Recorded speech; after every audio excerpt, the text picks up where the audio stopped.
Breaking news అందుతోంది రంగారెడ్డి జిల్లా నుంచి. రంగారెడ్డి జిల్లాలోని షాబాద్ మండలం దైవాలగూడ గ్రామంలో దారుణ ఘటన చోటు చేసుకుంది.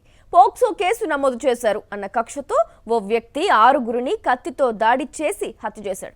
నిందితుడు రాజ్ కుమార్ ఈ ఘాతుకానికి పాల్పడ్డాడు. మృతుల్లో రాజ్ కుమార్ భార్య, 2 పిల్లలతో పాటు బాధిత బాలిక, ఆమె తల్లి, ఆమె నాన్నమ్మ ఉన్నారు. సమాచారం అందుకున్న పోలీసులు ఘటనా స్థలానికి చేరుకుని ఆధారాలు సేకరించారు. కేసు నమోదు చేసి దర్యాప్తు చేపట్టారు.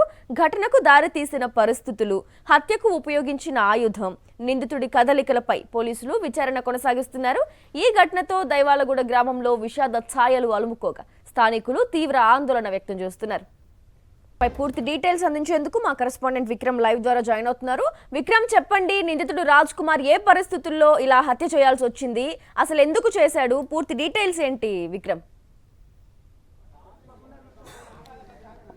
గ్రేసీ, రంగారెడ్డి జిల్లా షాబాద్ మండల కేంద్రంలో మనం చూసుకోవచ్చు పోక్సో కేసు పెట్టారన్న నెపంతో రాజ్ కుమార్ అనే వ్యక్తి 6గురిని దారుణంగా హత్య చేసిన పరిస్థితి. మనం ప్రస్తుతం షాబాద్ మండల కేంద్రంలో ఉన్నాము. షాబాద్ మండల కేంద్రంలో పోక్సో బాధితురాలు ఎవరైతే ఉన్నారో ఆ తల్లి, ఆ వారికి సంబంధించిన ఇంటి దగ్గరే మనం ప్రస్తుతం ఉన్నాము.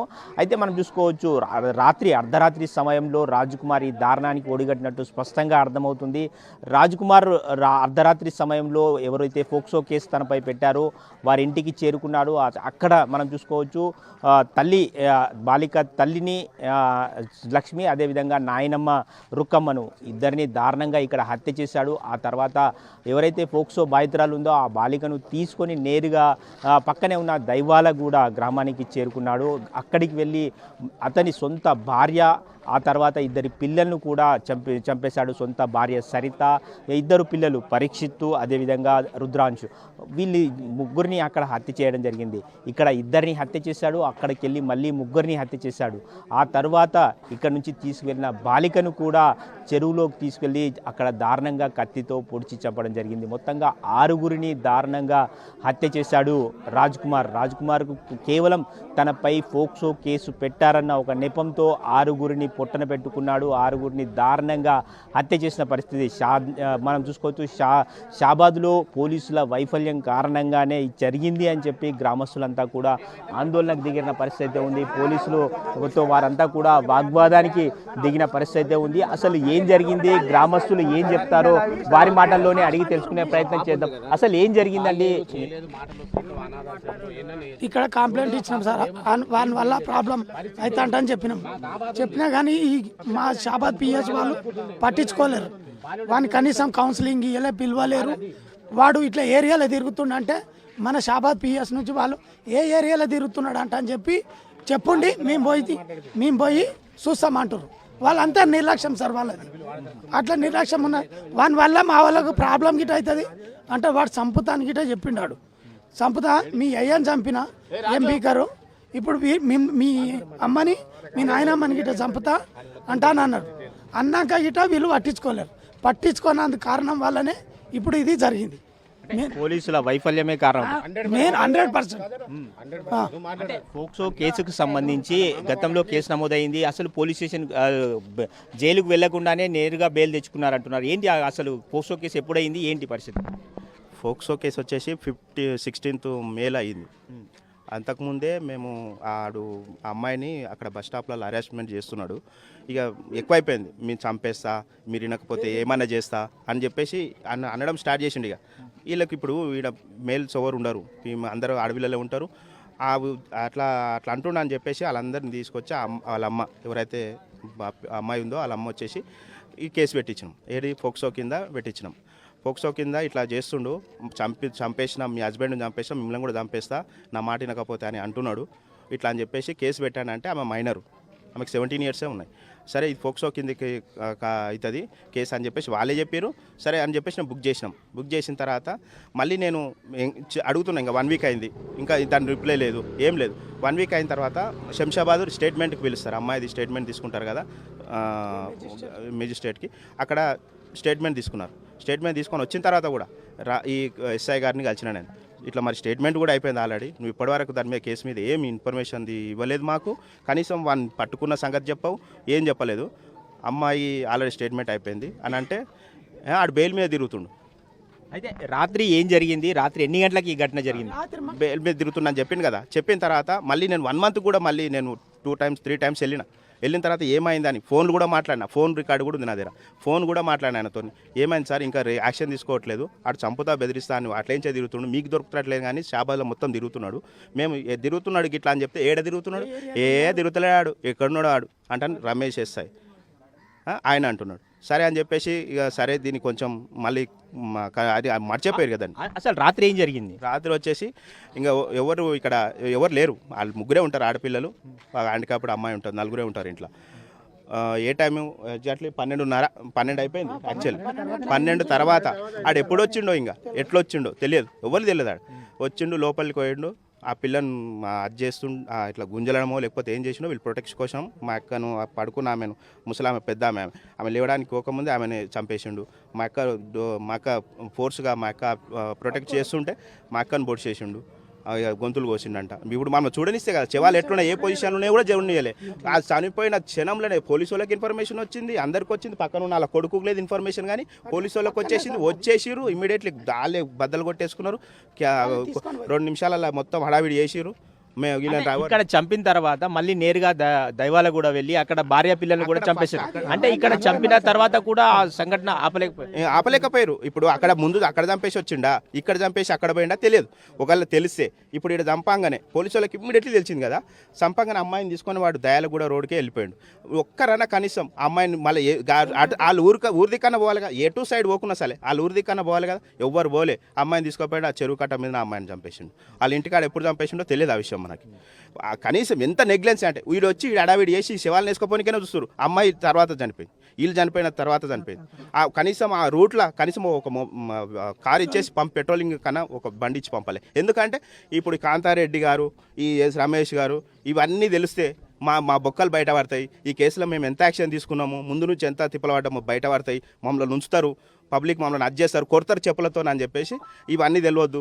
తెలిస్తే మళ్ళీ అవుతుంది, పబ్లిక్ జామ్ అయితే ఇదంతా బయట పడుతుంది. మా బండారం వీళ్ళని బెదిరించారు, 5-6 మందే ఉన్నారు, వీళ్ళు నూకి పాడేసారు. ఆ శివాలను వేసుకొని జిహెచ్ఎంసీ లేబర్ లెక్క వెళ్ళిపోయారు అంతవరకు. ఇక మళ్ళీ మేము ఆ కేసులో ఎంత స్టాండర్డ్గా పెట్టినామంటే ఆ కేసుని, ఆ ఎఫ్ఐఆర్ కాపీ చూడండి మీరు, నా దగ్గర కూడా ఉంది, మీకు పంపిస్తా. ఆ ఎఫ్ఐఆర్ కాపీలో ఆడు ఏమేమి అన్నాడు, ఆడు ఎంత 2 రోజులలో 3 రోజులలో చంపుతా అంటుండు, అన్ని కూడా మెన్షన్ చేసినాం. వద్దులే సార్ పాటు ఎవరేం చేయరు. అంటే సిపి గారితో మాట్లాడారు కదా, ఏమని చెప్పారు? యాక్షన్ తీసుకుంటాం అని చెప్తున్నాడు. ఏం లేదు, ఇన్ఫర్మేషన్ అంతా మేము అన్ని ఒకసారి అక్కడ పిఎస్ పోయి కనుక్కుంటాము, వాళ్ళు తీసుకోలేరా, ఇంతవరకు అయింది, రూల్స్ చట్టం అట్లా లేదు అని వాళ్ళు చెప్తారు. సెట్ చేద్దాము అట్లా లేదు, జడ్జిమెంట్ ఫస్ట్ అట్లా లేదు అని చెప్తారు. ఇట్లా మొత్తమే చూసుకోవచ్చు, గ్రామంలో కొంత విషాద ఛాయలు అయితే అలుముకున్న పరిస్థితి ఉంది. పోలీసులు వచ్చారు ఇక్కడికి, సిపి తరుణ్ జోషితో పాటు ఇతర పోలీసు అధికారులంతా వచ్చారు. ఇక్కడ వారి అందరినీ కూడా గ్రామస్తులు నిలదీసిన పరిస్థితి, పోలీసుల నిర్లక్ష్యం స్పష్టంగా కనిపిస్తుందని చెప్పి ఈ గ్రామస్తులు అయితే ఆరోపిస్తున్నారు. గ్రేసి అయితే విక్రమ్, మనకి ప్రధానంగా ఇందులో పోలీసుల నిర్లక్ష్యమే కనిపిస్తోంది. వై బికాజ్ ఒక హత్య తర్వాత ఇంకో హత్య చేసే గ్యాప్ ఇచ్చారు. ఈ గ్యాప్ లో నిందితుడిని అరెస్ట్ చేసే ప్రయత్నం కూడా చేయలేదు పోలీసులు. అసలు దీన్ని ఎలా చూడొచ్చు అంటారు విక్రమ్?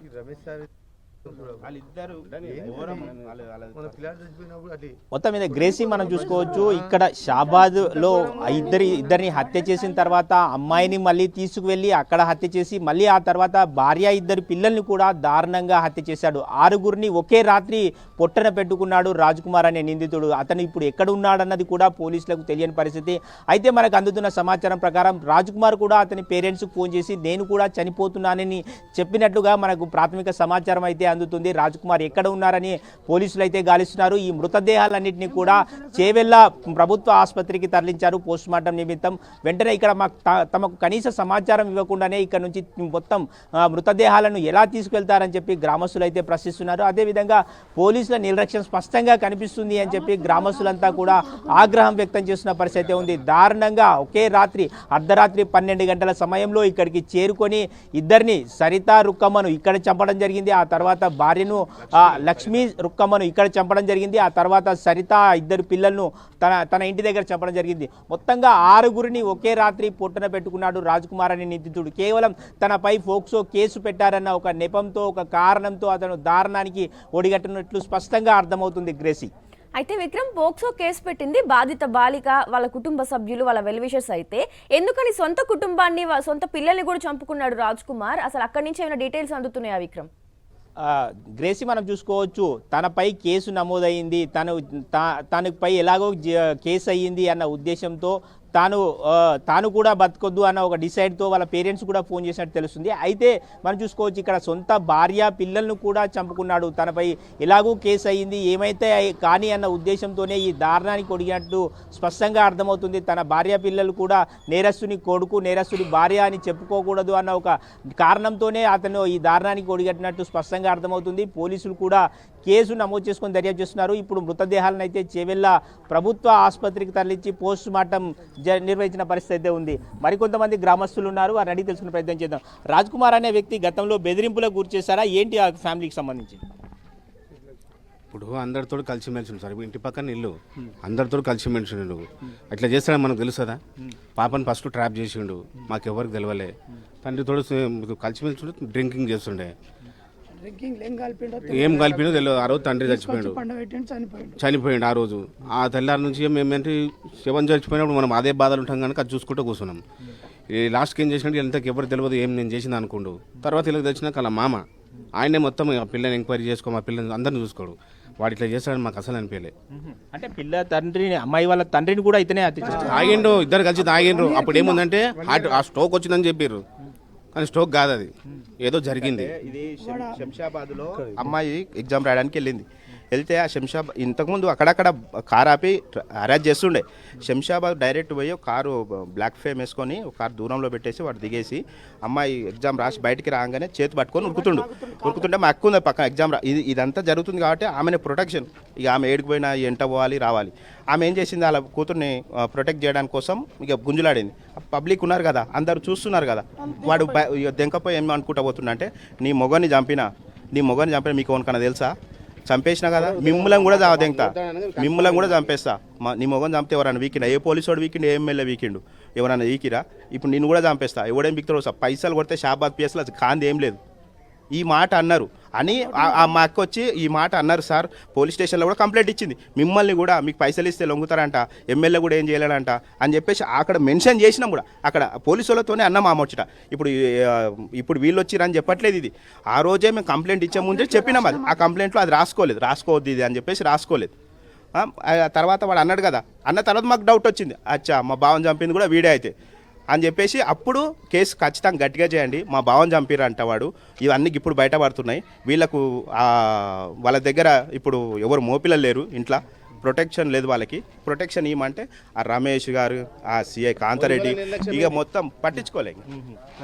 ఒక్కసారి ఆ ఇంటిని కూడా వెళ్ళి చూసే ప్రయత్నం చేస్తాం. అంతకుముందు మనం చూసుకోవచ్చు, పూర్తిగా విషాద ఛాయలు అయితే అలుముకున్నాయి. ఆ ఇంటి పరిస్థితి చూసుకుంటే మొత్తం మనం చూసుకోవచ్చు, విషాద ఛాయంగా ఒక్కొక్కరు కన్నీరు పెట్టుకుంటున్న పరిస్థితి అయితే ఉంది.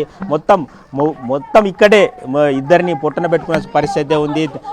నాయనమ్మ, బాధితురాలి బాలిక నాయనమ్మ రుక్కమ్మతో పాటు మరికొంతమందిని కూడా ఇక్కడ దారుణంగా కన్నీరు పెట్టుకుంటున్న పరిస్థితి అయితే ఉంది. మనం చూసుకోవచ్చు, ఇల్లంతా కూడా చిందరవందరగా ఉంది. వారితో మాట్లాడించే ప్రయత్నం అయితే చేద్దాం. ఒక్క నిమిషం మాట్లాడించే ప్రయత్నం. సారు ఏమేం చేయాలి సారు? మైళ్ళు ఆరిపోయింది సారు, మైళ్ళు ఆరిపోయింది సారు, మైళ్ళు ఆరిపోయింది. మేము ఎక్కడ పోవాలి సార్? ఇల్లు ఆరిపోయింది అక్క, ఇలా పెళ్ళి ఒకటే నడాయింది సార్, ఇద్దరు పెళ్ళి ఒకటే నడాయింది సార్. ఇలా ఇల్లు ఆరిపోయింది, ఎవరు ఉంటారు ఇంట్లో?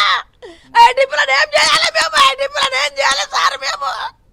కాళ్ళు లేవు ఆ పిల్లకు, నోరు లేదు ఆ పిల్లకు, చేతులు లేవు ఆ పిల్లకు, ఏం చేయాలి? రక్తం అంతా ఊసుకరాడానికి వచ్చింది సార్. మేము ఏం చేయలేదు సార్? చెప్తే మీరు చెప్తాం, న్యాయం చేయాలి సార్, మాకు న్యాయం చేయాలి. మొత్తం మీద చూసుకోవచ్చు, ఇక్కడ విషాద ఛాయలు అయితే అలుముకున్న పరిస్థితి అయితే ఉంది. బాధితురాలికి సంబంధించిన బాధితురాలు బాలిక ఎవరైతే ఉన్నారో ఆ బాలికను పూర్తిగా హత్య చేశారో. అంతకుముందు ఇక్కడే రుక్కమ్మ వాళ్ళ నాయనమ్మ, అదేవిధంగా తల్లి లక్ష్మిని కూడా ఇక్కడ దారుణంగా హత్య చేయడంతో ఇక్కడ విషాద ఛాయలు అయితే అనుకున్న పరిస్థితి ఉంది. గతంలో అతను నిందితుడు ఏదైతే రాజ్ కుమార్ మీద పోలీసులకు ఫిర్యాదు చేసినా పట్టించుకోలేదు. ఈ కారణంగానే ఈ పోలీసుల నిర్లక్ష్యం కారణంగానే మరో దారుణానికి ఒడిగట్టారు. 6గురిని ఒకే రాత్రి రాజ్ కుమార్ పొట్టన పెట్టుకున్నట్టు స్పష్టంగా అర్థమవుతుంది. మొత్తం మీద చూసుకోవచ్చు, ఇంటి వద్ద మొత్తం విషాద ఛాయలు అయితే అలుముకున్న పరిస్థితి ఉంది. గ్రేసీ, అయితే విక్రమ్ ఎలా ఇంట్లోకి చొరబడ్డాడు? ముందే ప్లాన్ చేసుకున్నాడా? అసలు ముందే అందరికి వార్నింగ్ ఇచ్చాడా? ఏంటి దానికి సంబంధించిన డీటెయిల్స్ ఏంటి విక్రమ్? గ్రేసీ మీరు చెప్పినట్లు ఖచ్చితంగా మనం చూసుకోవచ్చు ఒక పథకం ప్రకారమే ముందే మొత్తం ప్లాన్ చేసుకొని వచ్చినట్టు అర్థమవుతుంది. గతంలో అతను ఫోక్సో కేసుకు సంబంధించి బెయిల్ మీద ఉన్నాడు. అయితే మనం చూసుకోవచ్చు షాబాద్ పోలీస్ స్టేషన్కు కేవలం కూతవేటు దూరంలో షాబాద్ పోలీస్ స్టేషన్కి సంబంధించి వెనకాలే వీరి ఇల్లు ఉంటుంది. అయితే ఈ పోలీస్ స్టేషన్ వెనకాలే ఉంటుంది. అర్ధరాత్రి 12 గంటల సమయంలో వీళ్ళు ఇంటికి రావడం జరిగింది. ఇంటికి వచ్చిన తర్వాత మనం చూసుకోవచ్చు ఈ ఇంట్లో నాయనమ్మ రుక్కమ్మను మొదటగా హత్య చేసే ప్రయత్నం చేశాడు. ఆ తల్లి అడ్డుకునే ప్రయత్నం చేసింది. తల్లి లక్ష్మి అడ్డుకునే ప్రయత్నం చేస్తుంటే ఆ ముందు నాయనమ్మ రుక్కమ్మను హత్య చేశాడు. ఆ తర్వాత తల్లి లక్ష్మిని కూడా దారుణంగా కత్తితో పొడిచి చంపాడు. ఆ తర్వాత బాలికను తీసుకొని నేరుగా దైవాలగూడ వెళ్ళిపోవడం జరిగింది. దైవాలగూడ వెళ్ళిపోయిన తర్వాత అక్కడ భార్య 2 పిల్లలను కూడా చంపేశారు. ఆ తరువాత బాలికను చెరువు గట్టు మీదనే దారుణంగా కత్తితో పొడిచి చంపడం జరిగింది. మొత్తంగా మనం చూసుకోవచ్చు ఇదంతా కూడా రాత్రి 12 గంటల నుంచి 1:30 గంటల మధ్యలో గంటన్నర వ్యవధిలోనే 6గురిని దారుణంగా పొట్టన పెట్టుకున్నాడు రాజ్కుమార్ తీరుపై గ్రామస్తులంతా కూడా ఆగ్రహం వ్యక్తం చేస్తున్నారు. పోలీసులు వ్యవహరించిన తీరు రాజ్కుమార్ను గతంలో పోలీసులు అరెస్ట్ చేయకపోవడం కారణంగానే పట్టుకోలేకపోవడం కారణంగానే ఈ ఘటన జరిగింది అని చెప్పి గ్రామస్తులు అయితే ఆగ్రహం వ్యక్తం చేస్తున్నారు. పోలీసులు సిపి తరుణ్ జోషి కూడా ఘటనా స్థలాన్ని వచ్చి పరిశీలించడం జరిగింది. అక్కడ దైవాలగూడ కానీ ఇక్కడ షాబాద్లో కానీ ఈ 2 ప్రాంతాల్లో కూడా ఏం జరిగింది, ఎలా జరిగింది, పోలీసులు గతంలో కేసుకు సంబంధించిన పూర్తి వివరాలను కూడా సిపి తరుణ్ జోషి తెలుసుకోవడం జరిగింది. మొత్తంగా ఈ ఘటన చూసుకుంటే కలకలం రేపిందని చెప్పుకోవచ్చు. Gracie. Right, thank you Vikram.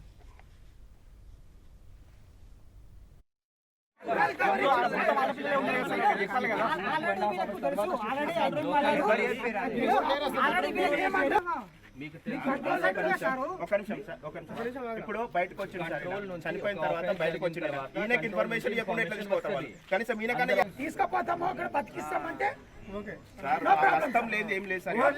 పోలీసుల నిర్లక్ష్యం, వాళ్ళ హస్తం లేని ఇక జరిగిందని అంటే మేము ఒప్పుకోము. ఎందుకంటే మేము అనుభవించిన వాళ్ళ దగ్గరికి పోయి నవ్వుతురు ఇట్లా